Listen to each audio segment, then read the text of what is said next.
Hello, in front of me I've got Blink Outdoor 4. In this video I'll show you how to change video quality.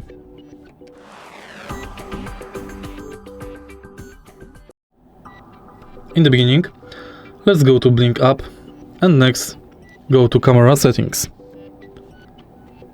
video and photo settings, video quality, and select between Saver, Standard and Best.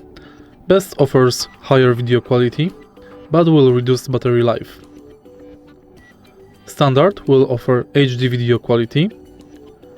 2+ Mbps upload speed is recommended for this standard mode.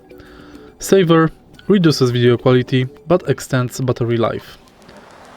If you find this video helpful, please leave like, comment and subscribe.